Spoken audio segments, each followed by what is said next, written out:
اعوذ باللہ من الشیطان الرجیم بسم اللہ الرحمن الرحیم۔ مباحات الدعا یعنی دعا میں جائز کام کون کون سے ہیں؟ کسی شخص کی درخواست پر کسی آدمی کا نام لے کر دعا کرنا جائز ہے۔ دعا میں کافروں کے لیے ہدایت طلب کرنا جائز ہے۔ دعا میں اپنے نیک اعمال کو وسیلہ بنانا جائز ہے۔ زندہ نیک آدمی سے دعا کروانا جائز ہے۔ آج کی حدیث نمبر 102۔ دعا میں اللہ تعالیٰ کے اسم اعظم یعنی اللہ تعالیٰ کے اسماء حسنی اور صفات کو وسیلہ بنانا جائز ہے۔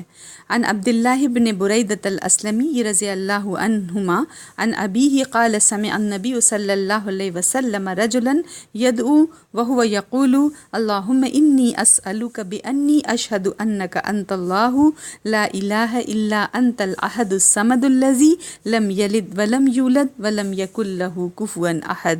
قال فقال والذی نفسی بیدہ لقد سأل اللہ باسمہ العظم الذی اذا دعی بہ اجاب واذا سئل بہ اعطی۔ رواہ الترمذی۔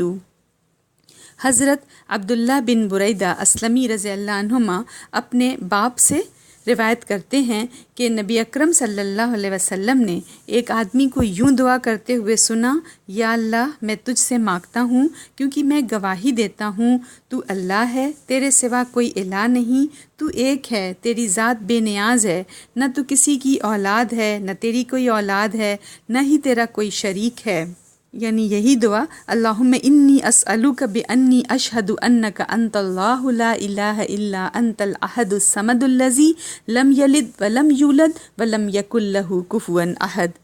تو عبداللہ بن اسلمی کے باپ کہتے ہیں، یہ دعا سن کر نبی اکرم صلی اللہ علیہ وسلم نے فرمایا، قسم ہے اس ذات کی جس کے قبضے میں میری جان ہے، اس آدمی نے اسم اعظم کے وسیلے سے دعا مانگی ہے، اور اسم اعظم کے وسیلے سے جب بھی دعا مانگی جائے قبول کی جاتی ہے، اور جب اللہ سے کوئی سوال کیا جائے تو پورا کیا جاتا ہے۔ اسے ترمذی نے روایت کیا ہے اور یہ حدیث صحیح ہے۔